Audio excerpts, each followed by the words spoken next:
Para comentarles un poco de nuestro invitado, el licenciado Américo Hidalgo.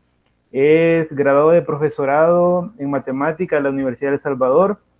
También es graduado de la licenciatura en matemática de la misma casa de estudio y egresado de la maestría en matemática fundamental. Se desempeñó como director del programa Jóvenes Talentos entre el año 2014 al 2018. Durante su gestión, el país ganó 8 medallas de oro, 31 medallas de plata, 102 medallas de bronce, 63 menciones honoríficas. Así que muchas gracias al licenciado por su tiempo y esperamos que todos puedan estar pendientes también en nuestra página de Facebook, Coalición RC81 más, Movimiento Estudiantil Actuemos, ya que tendremos otras charlas con temáticas muy importantes, de igual manera para todo público. Así que dejo con ustedes al licenciado Américo Hidalgo. Muchas gracias, Gerson. Voy a compartir la presentación que he preparado para esta plática. ¿Se ve, verdad? Sí, sí, se ve. Bueno, es un gusto estar con ustedes.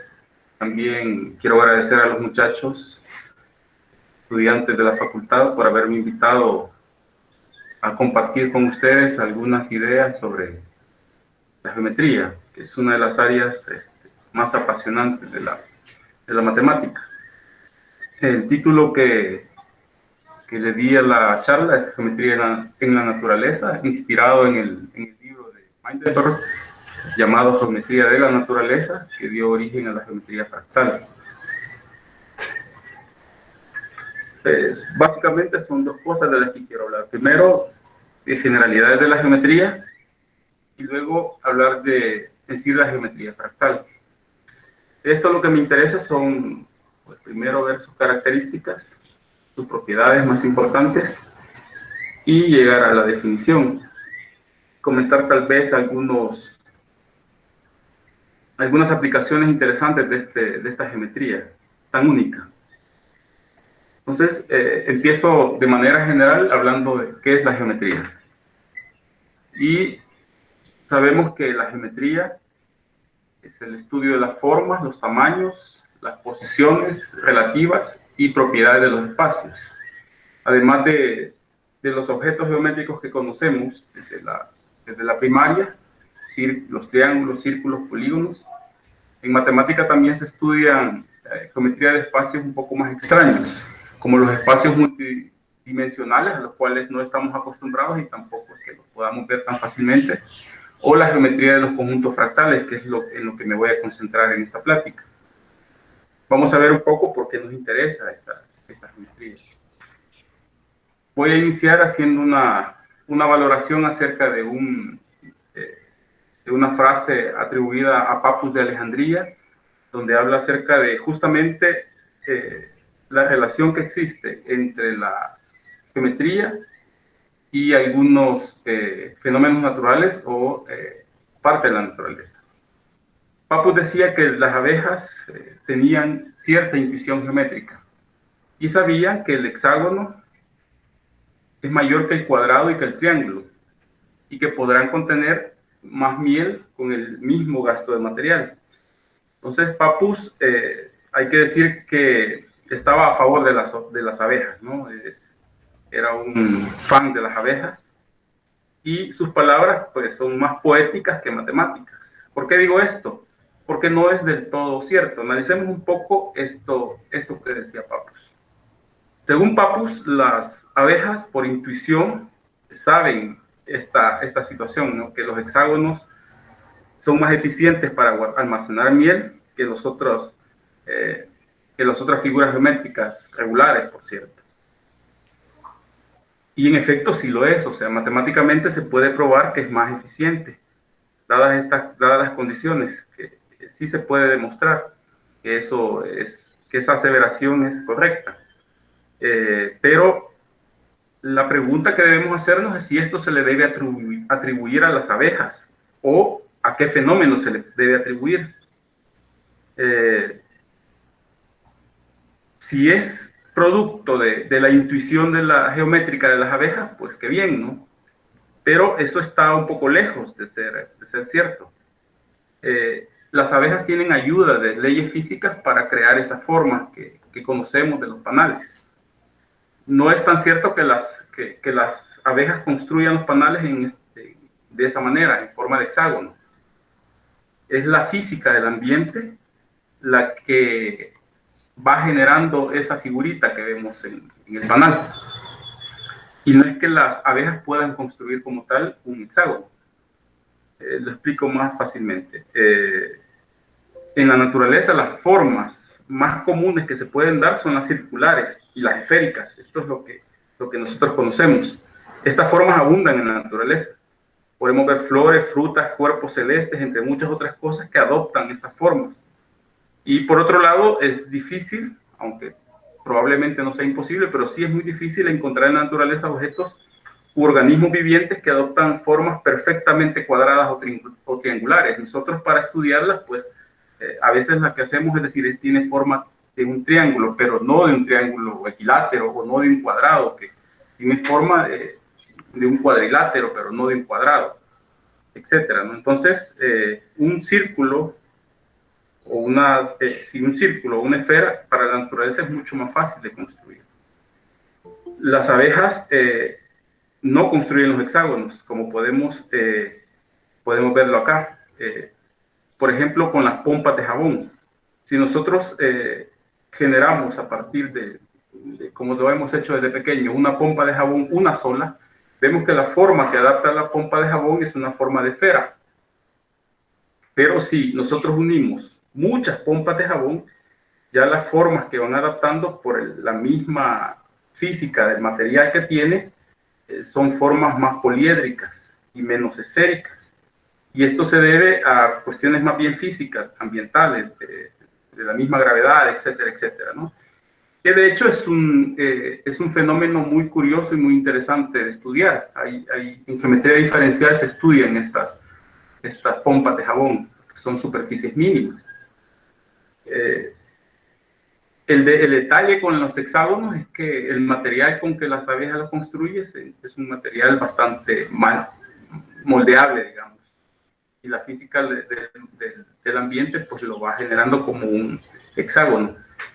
Con las avispas no se da esto, este es un panal de avispa. El material que utilizan para construir sus panales es menos semifluido, es menos viscoso. Entonces, la forma de los panales de las avispas es más circular. Esto en cuanto a la intención de los matemáticos, que los matemáticos siempre han tenido de explicar con geometría tradicional algunos fenómenos naturales. Entonces, ahora vamos a darle un vistazo a la geometría fractal y vamos a ver que esta explica de una mejor forma lo que sucede en la naturaleza. El término fractal proviene del vocablo latino fractum, que se traduce como quebrado, fragmentado, etc. Y se le atribuye al francés Benoit Mandelbrot. Este es un concepto a tener en cuenta y es el relativo a la geometría fractal, la cual es llamada la geometría de la naturaleza. Este fractal que vemos acá es el fractal de Mandelbrot. Este es un fractal muy extraño que más adelante voy a comentar sobre él. Entonces, una primera aproximación a la definición de fractal es la siguiente, que es un conjunto de estructuras irregulares y complejas descritas a través de algoritmos matemáticos y computacionales, las cuales van a reemplazar los elementos tradicionales de la geometría por objetos que tienen como característica fundamental estas propiedades: la autosimilitud y la de convivir con extraños paisajes formados por dimensiones fraccionarias. Estas dos características quiero resaltarlas, y fundamentalmente quiero resaltar la característica de la dimensión fraccionaria. El término dimensión fraccionaria no es tan exacto, más bien es dimensión no entera. Realmente, porque hablar de fracción, pues, matemáticamente es inexacto, porque en la geometría fractal hay dimensiones que son números irracionales. Entonces, también vamos a hacer una distinción entre conjunto fractal y un fractal natural. Un conjunto fractal es el generado matemáticamente y un fractal natural, pues son los que se dan en la naturaleza. La diferencia va a estar en las iteraciones, ¿no? En el caso de los conjuntos fractales, pues el número de iteraciones que se puede hacer es infinito, cosa que no sucede en el fractal de la naturaleza. Entonces, vamos a charlar un poco acerca de las características de los fractales. La primera característica es la autosimilitud o autosemejanza. Se puede decir que está formada por partes más pequeñas que se parecen entre sí. Es decir, si yo agarro una partecita del fractal, esa partecita del fractal debe parecerse a todo el fractal. Esa es la característica de autosimilitud.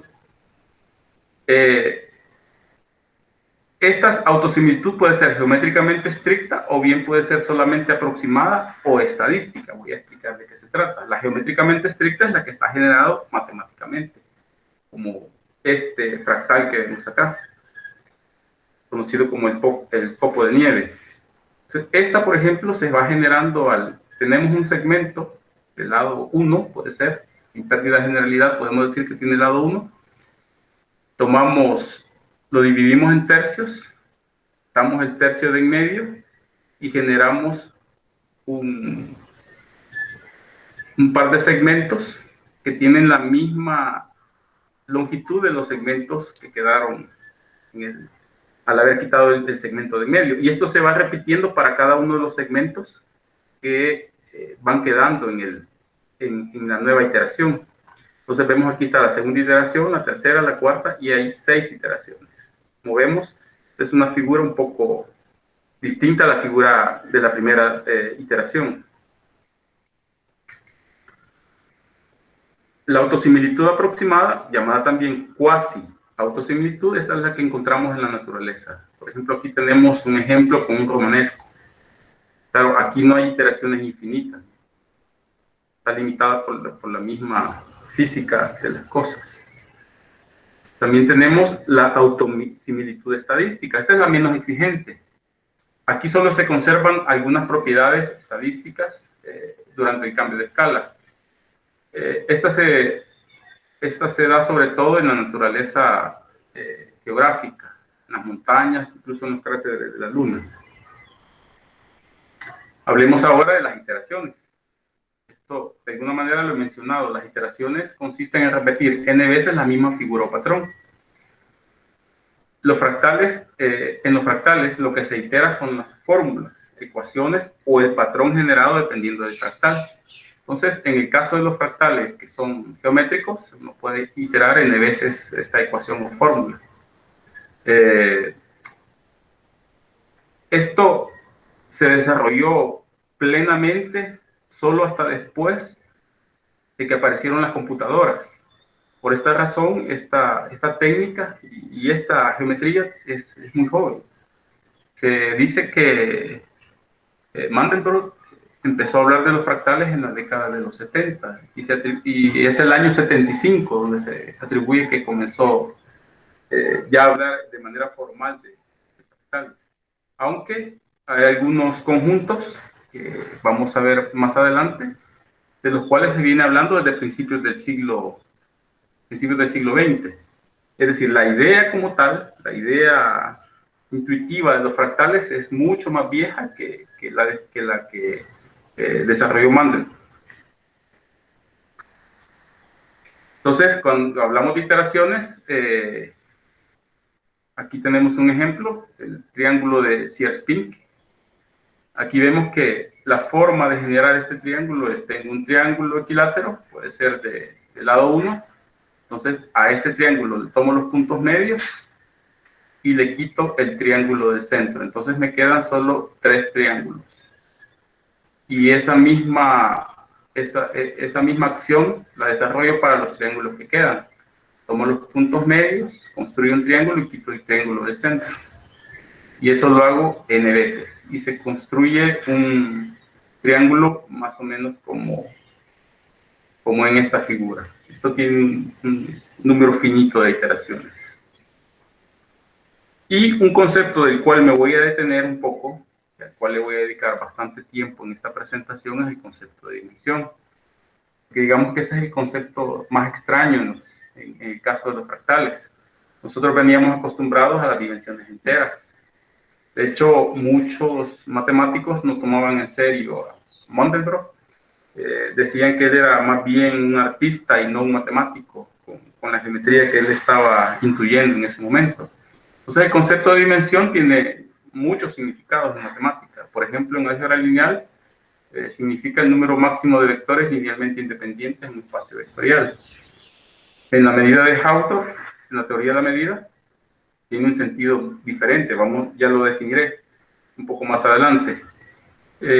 A través de un caso particular, que es trabajar con el triángulo de Sierpinski, quiero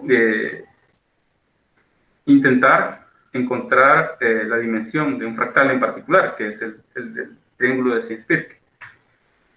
Entonces, para ello voy a explicar algunos conceptos previos que pues tienen que ver con el concepto de dimensión de Hausdorff, aunque no lo voy a definir formalmente, pero sí tiene que ver. Entonces, veamos primero lo siguiente. Una forma de medir la longitud de una curva, como la conocemos a través del cálculo diferencial, es aproximar la longitud por una serie de pequeñas rectas que la cubren. A este procedimiento en matemática le llamamos rectificación. Cuanto más pequeños sean los segmentitos que estamos escogiendo, pues la longitud de la curva va a ser más exacta. Entonces, la idea básica es hacer pequeñitos segmentos que vayan cayendo, como sea posible, dentro de la recta. Y esos segmentos pequeños que son de longitud recta es posible medirlos. Y con eso vamos a medir la longitud de la curva. Ahora, hagámonos esta pregunta un poco curiosa. ¿Qué ocurre si intentamos medir la longitud total de un cuadrado? Pero no estoy hablando del perímetro, sino la longitud del cuadrado. O sea, ¿cuánto mide un cuadrado? Si yo pudiera hacer cortes infinitesimales de todo el cuadrado, ¿cuánto podría extenderlo? Veamos si tiene sentido esta pregunta. Tratemos de darle un sentido. Vamos a ver. Por ejemplo, acá, tengo este cuadrado y quiero medir su longitud. Entonces, la primera aproximación burda que hago es tomar el cuadrado y tirar esta línea. Entonces, en este sentido, la longitud del cuadrado sería 1 de esta longitud. Ahora voy a hacer unas particiones. Voy a dividir el cuadrado en 4 cuadraditos de lado 1/2. Entonces, la longitud que tendría estimada aquí sería los 4 cuadrados, cada uno tiene un segmento de longitud 1/2. Entonces, la longitud sería 4 segmentos de longitud 1/2 medirían 2. Luego tenemos otra partición del cuadrado. Lo parto en 16 cuadraditos. Cada cuadradito tendría una longitud 1/4. Entonces, va a ser los 16 cuadraditos por las longitudes. Esa es la longitud del cuadrado, que sería 4. Entonces vemos que el procedimiento que estoy utilizando es nuevamente refinar, ¿verdad? Siguiente paso sería nuevamente dividir cada cuadrado de estos en 4 cuadrados, y como son 16, pues debo multiplicar los 4 que tiene cada uno por 16. Eso me daría 64. La longitud se reduce a la mitad del lado. Entonces la longitud del cuadrado sería 8. La longitud del cuadrado. Entre comillas, longitud. Entonces, este procedimiento lo podemos hacer n veces. Entonces, yo puedo particionar en 2 al cuadrado a la n cuadraditos un cuadrado. Y la longitud cada vez se va a ir reduciendo. Va a tener longitud 1 sobre 2 a la n. Entonces, si encontramos el límite de esta sucesión, vemos que este límite es infinito. Eso quiere decir que la longitud del cuadrado es infinita. Eso es lo que quiere decir. Entonces,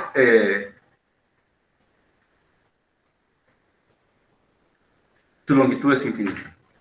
Ahora intentemos responder a esta pregunta. ¿Cuál es el volumen de un cuadrado? Nosotros sabemos por geometría elemental que el volumen es 0, porque el cuadrado no tiene espesor. Pero me interesa desarrollar una técnica, la técnica de ir de nuevo a través, como la técnica de ir rectificando. Ahora es, cuando nosotros queremos medir un volumen, lo que hacemos es meter un cubo, que es el que tomamos como unidad de medida, dentro de la superficie o del cuerpo sólido que queremos medir su volumen. Entonces, más o menos esa técnica es la que vamos a seguir. Y lo que hacemos para encontrar su volumen lo más exacto posible es hacer lo más pequeño que podamos esos cubos que tomamos como unidad de medida. Entonces, la primera aproximación que tenemos es esta. Pues tengo un cubo de aristas 1, el volumen entonces del objeto que contiene es 1. Un cubo de lados 1 por 1 por 1. Entonces el volumen es 1. Esto lo podemos afinar. Podemos tomar cubos de arista 1/2, así particionando esto y tomando solo la mitad de esos cubos. Entonces se me van a hacer 4 cubos cuya arista mide 1/2. El producto de eso me da 1/2.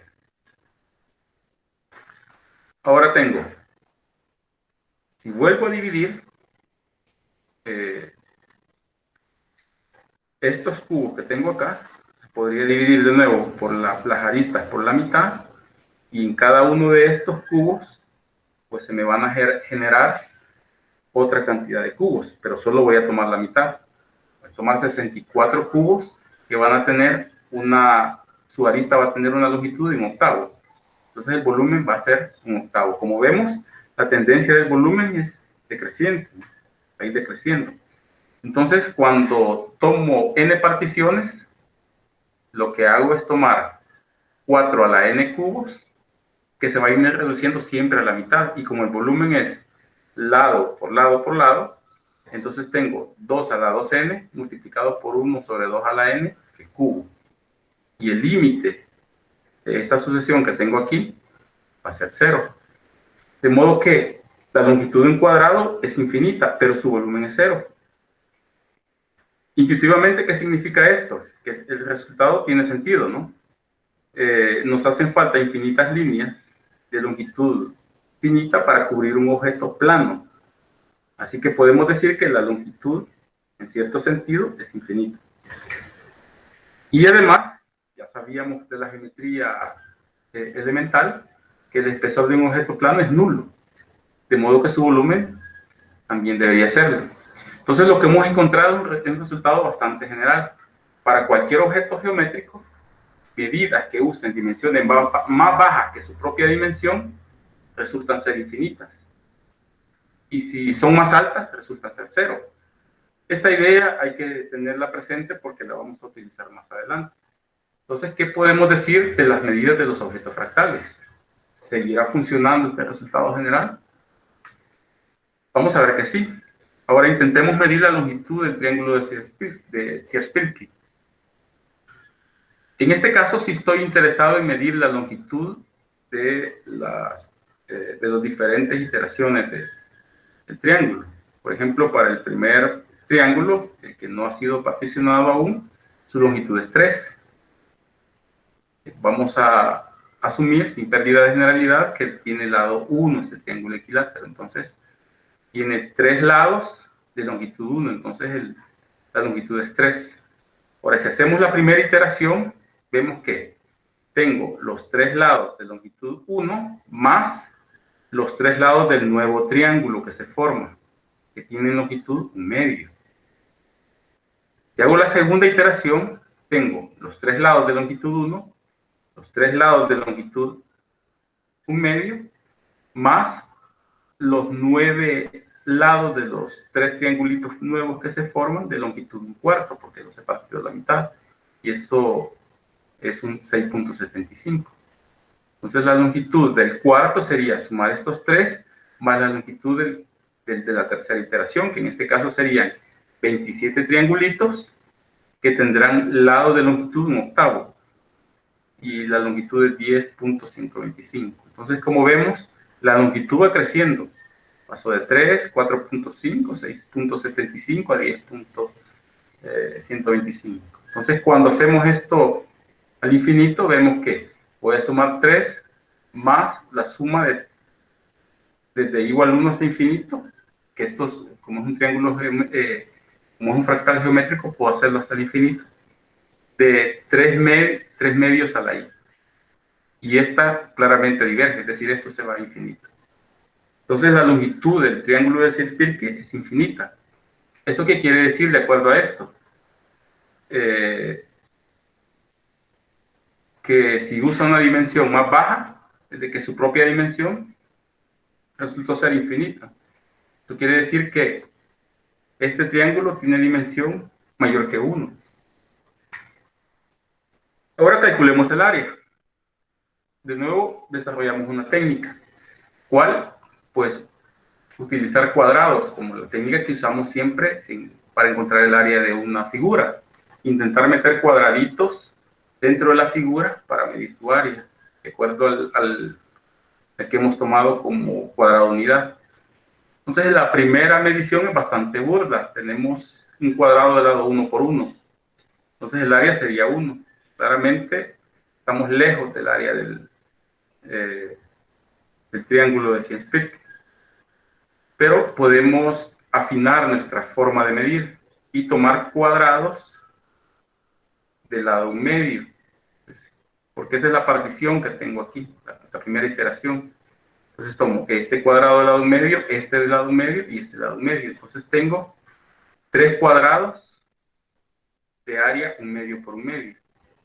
Y eso me da 0.75. Vemos que el cálculo de esta área es mucho mejor que el de esta. Lo ha afinado un poco, pero no es bueno todavía. Entonces, sigo afinando. Y ahora tomo cuadraditos del lado 1/4.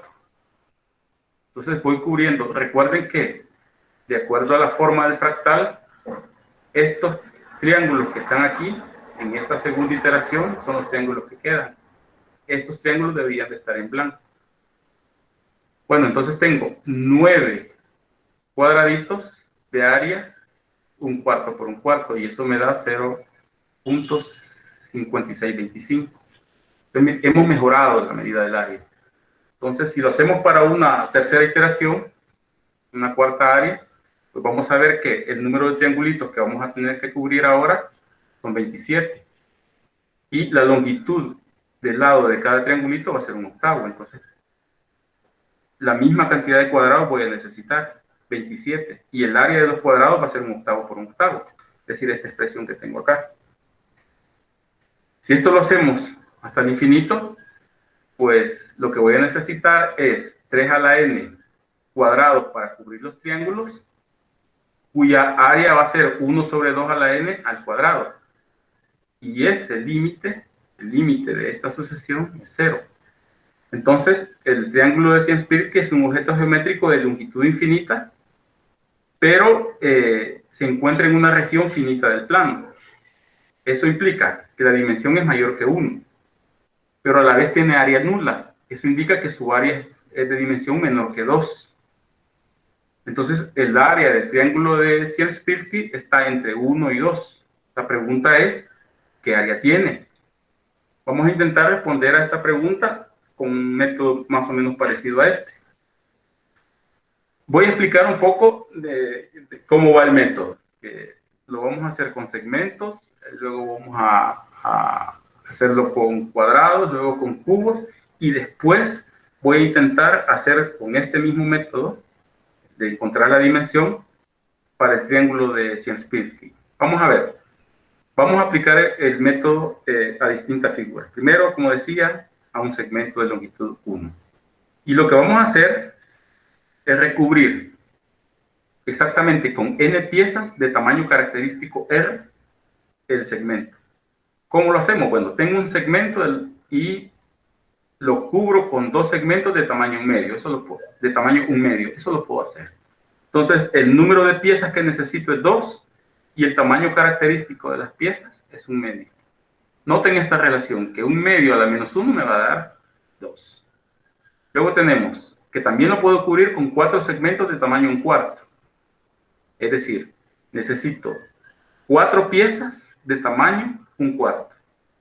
Y noten de nuevo esta relación, que el número de piezas a la menos 1 me da, el tamaño de la pieza a la menos 1 me da el número de piezas que necesito. Ahora, ¿qué tal si lo cubrimos con 8 segmentos de tamaño 1/8? Entonces, el tamaño característico de la pieza a la menos 1 me va a dar el número de piezas que tengo. Esta relación es muy interesante. Entonces, si puedo cubrir el segmento de tamaño de longitud 1 con 2 a la n segmentos de tamaño 1/2 a la n. Cada vez que yo hago una partición, pues el tamaño se va reduciendo a la mitad. Entonces, el número de piezas que necesito es 2 a la n y el tamaño va a ser 1/2 a la n. De nuevo se cumple esta relación. Ahora, observemos que este exponente, cambiado de signo, coincide con el de la dimensión donde vive este segmento, que es una recta. Bien, veamos qué pasa con el cuadrado. De nuevo, tengo este cuadrado y quiero cubrirlo con objetos de tamaño más pequeño. Entonces, si hago una primera partición, tengo 4 cuadrados de tamaño 1/2. El número de objetos es 4 y el tamaño es 1/2. La relación que tengo es que el tamaño a la menos 2 me da el número de objetos. 16 cuadrados de tamaño 1/4, que es esto que tengo acá. N, el número de objetos, el número de piezas que necesito es 16 y el tamaño es 1/4. Entonces, el tamaño característico elevado a la menos 2, de nuevo me da el número de piezas que necesito. Y así sucesivamente. Al final, puedo cubrir este cuadrado del lado 1 con 2 al cuadrado a la n, cuadrado de tamaño 1/2 a la n. Y se sigue cumpliendo la relación, porque si tengo 1/2 a la n elevado a la menos 2, me va a dar 2 a la 2n. Entonces, de nuevo, este número es constante. Aquí da menos 2, menos 2, menos 2. Entonces, el exponente menos 2, cambiado de signo, coincide con la dimensión donde vive el cuadrado. Vive en R2, vive en el plano. Eso lo conocemos de la geometría elemental. ¿Qué pasa con un cubo? Parece que la cosa va bien. Los objetos que estamos intentando medir con esta técnica sí coinciden con la dimensión que en la que viven. Entonces ahora tomemos un cubo. Este es un cubo de arista 1. Si hago una primera partición, pues tengo 8 cubos de arista 1/2. Y de nuevo, el número de objetos que necesito es 8 y el tamaño de la arista del objeto es 1/2. Y 1/2 a la menos 3 es 8. Si hago una nueva partición en cada uno de estos cubos que tengo previamente, pues voy a necesitar por cada uno de estos cubitos, se van a generar 8 cubos. Y como son 8 los que tengo, son 64 cubos. Y la arista ahora de cada uno de esos 64 cubos que se formaron es 1/4. Entonces tengo 64 piezas de tamaño 1/4.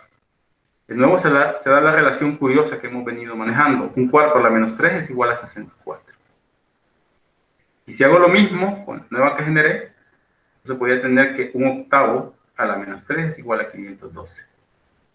Entonces, la forma de generar los cubos ahora se van generando con una sucesión geométrica que tiene razón 9.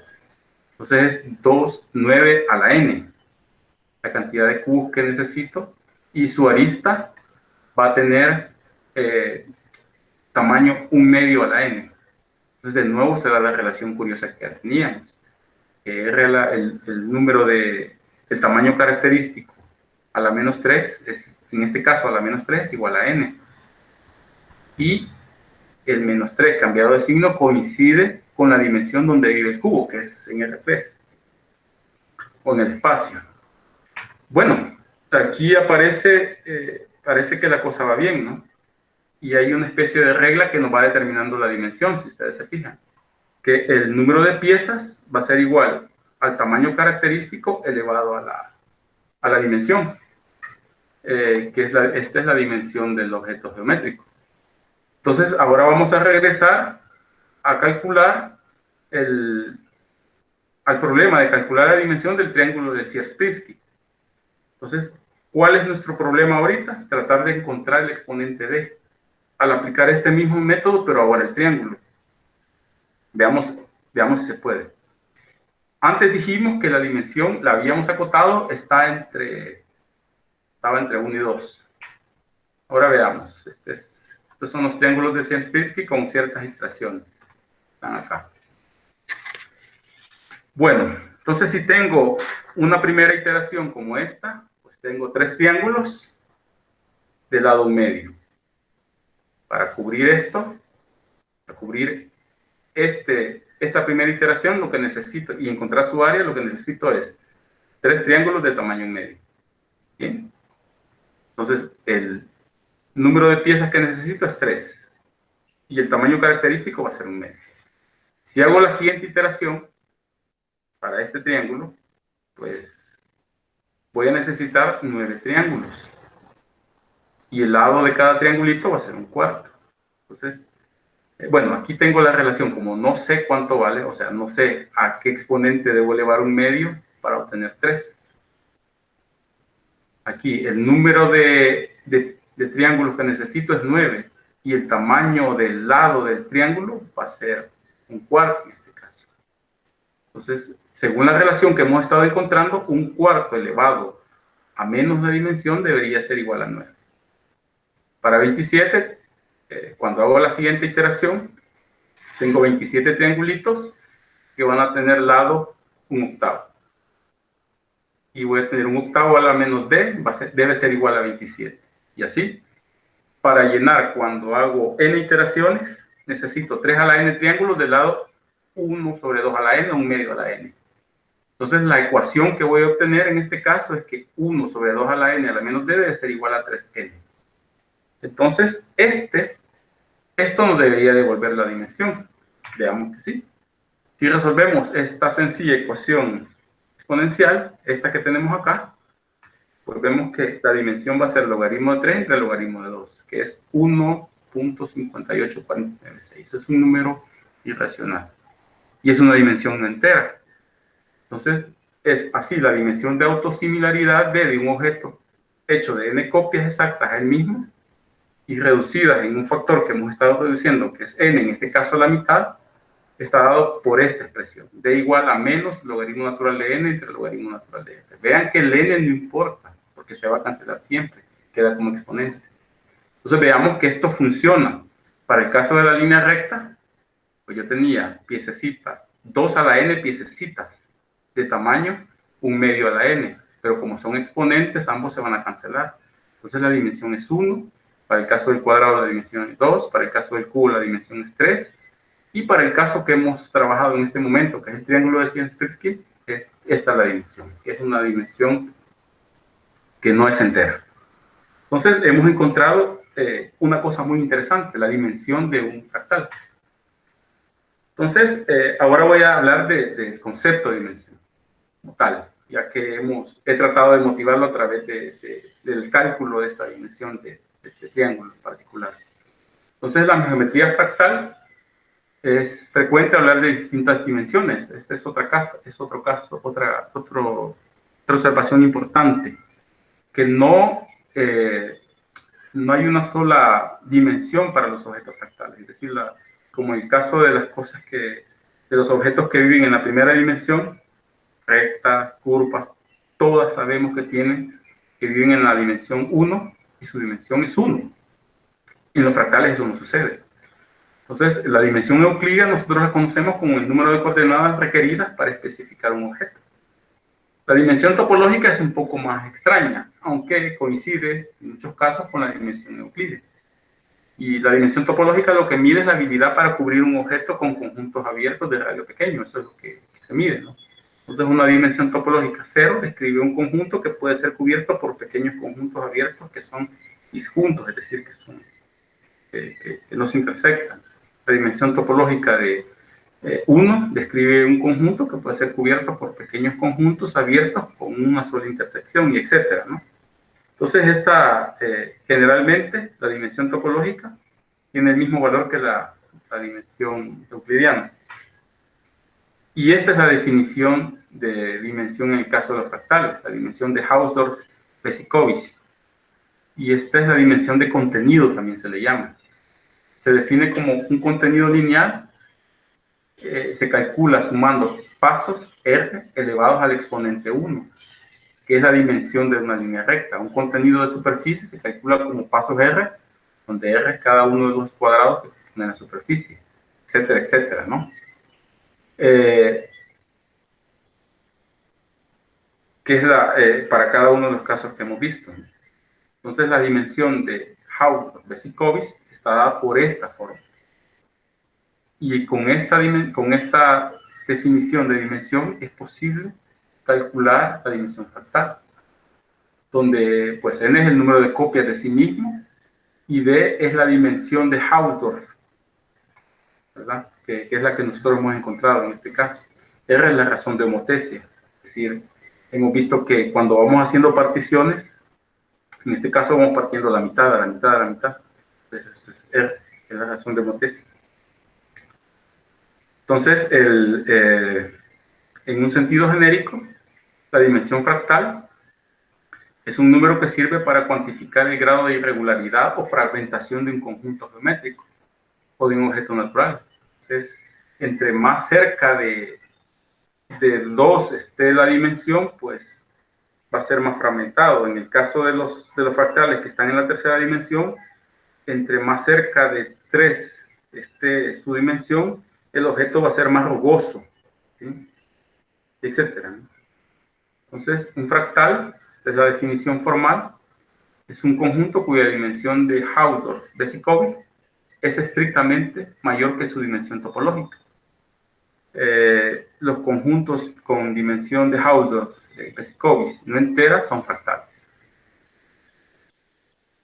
Esta es la definición que dio Mandelbrot en el libro que había citado antes, ¿no? El de la geometría de la naturaleza. Entonces, voy a hablar ahora de algunos fractales principales, ¿no? Tenemos el polvo de Cantor. Este fue ideado por Georg Ferdinand Ludwig Philipp Cantor, o Cantor, en 1883, eso es a finales del siglo XIX.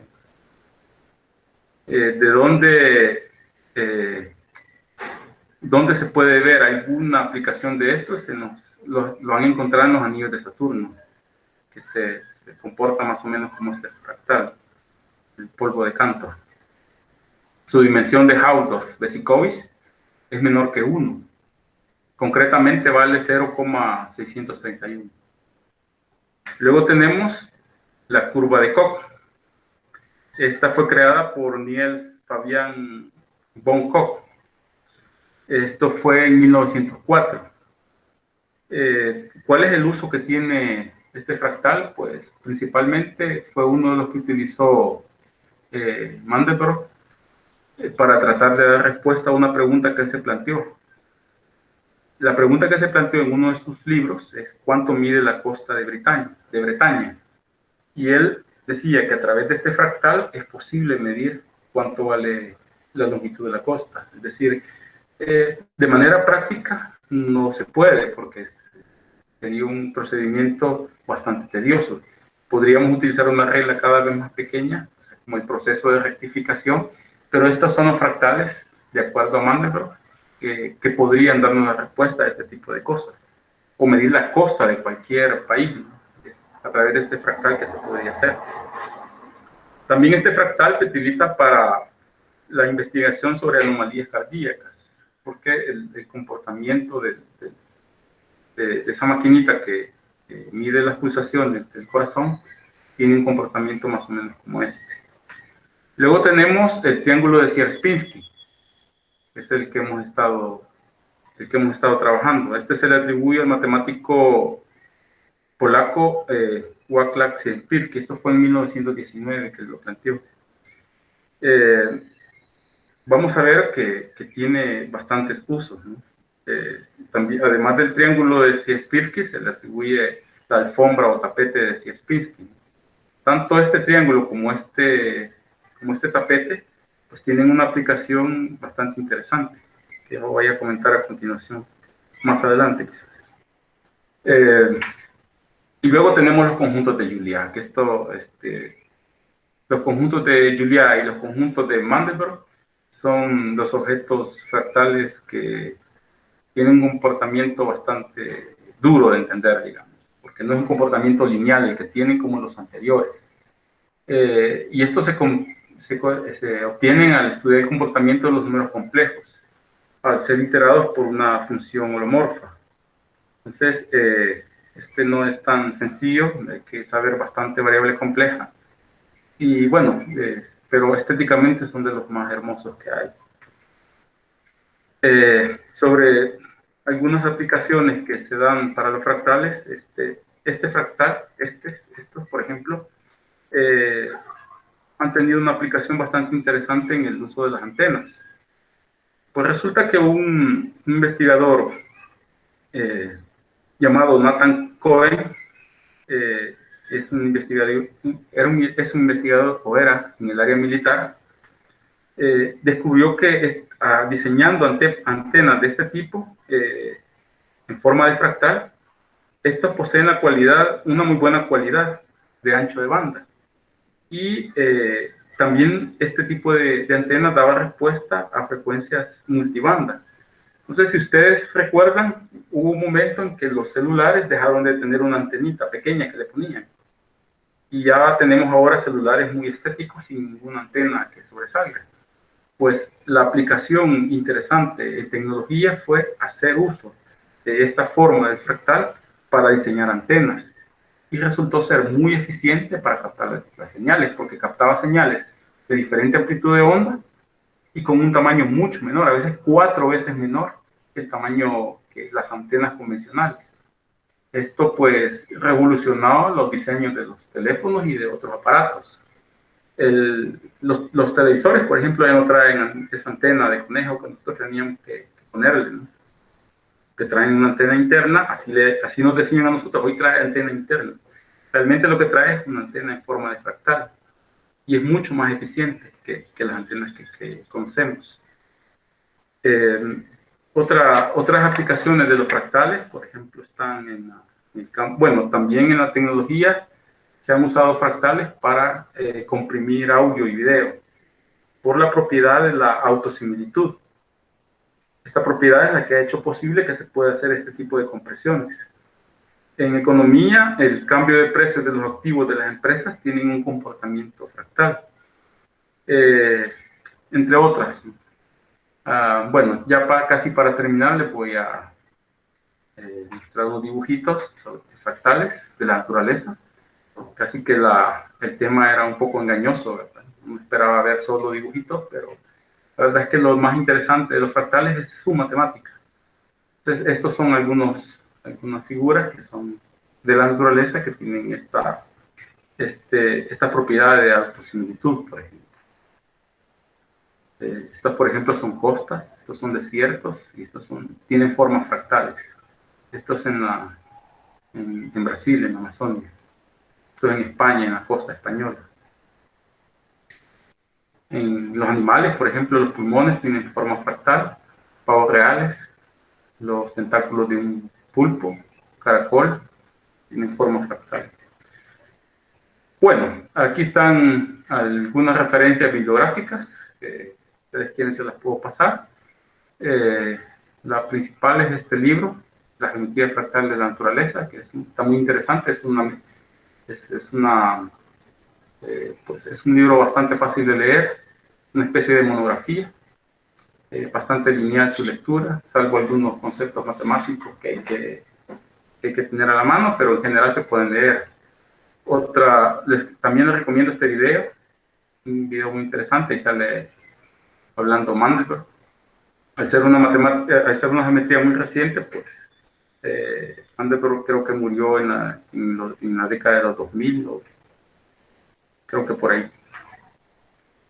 Y para finalizar, quiero terminar con esta frase de Galileo. establece lo siguiente. Galileo decía que la filosofía está escrita en ese gran libro que es el universo, siempre abierto ante nuestros ojos, pero imposible de leerlo salvo que uno aprenda a comprender el idioma en que está escrito. Ese idioma es de las matemáticas y sus caracteres son triángulos, círculos y otras figuras geométricas, sin las que es humanamente imposible entender una sola palabra. Sin ellas vagamos en un laberinto oscuro. Entonces mi invitación es que se pongan a estudiar matemática en serio para ir entendiendo poco a poco qué es lo que pasa en la naturaleza. Bueno, gracias y vamos a ver si hay algunas preguntas. Les agradezco su atención.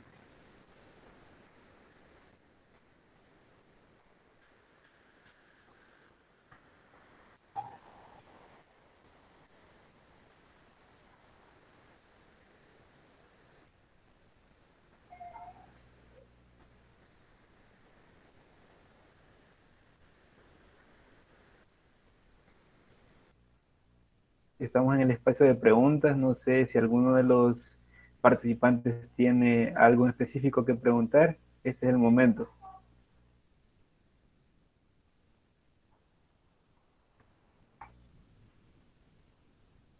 Si no hay preguntas, pues este video ha sido grabado y va a ser publicado en la página de la coalición RC81 más Movimiento Estudiantil Actuemos. Pueden compartirlo con sus estudiantes, con sus amigos.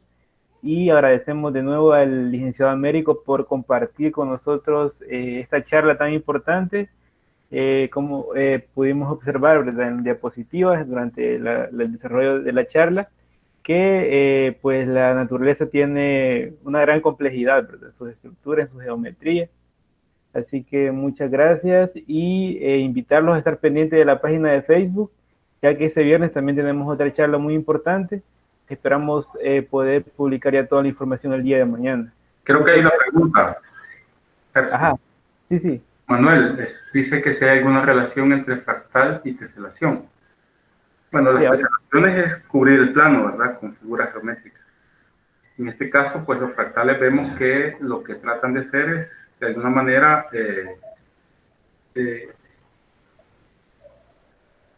darle forma a algunos objetos de la naturaleza. Entonces, más bien, la teselación es como un proceso contrario a la de los procesos fractales, ¿no? Porque cuando teselamos lo que intentamos es cubrir el plano. Si hay relación, pues no la sé, porque la verdad es que no he investigado tan a fondo. Y gracias por la pregunta. No sé si hay alguien más. O si hay alguien que tiene una pregunta, puede abrir el micrófono y puede hacerla. Conversamos. Si no, pues les agradezco su atención.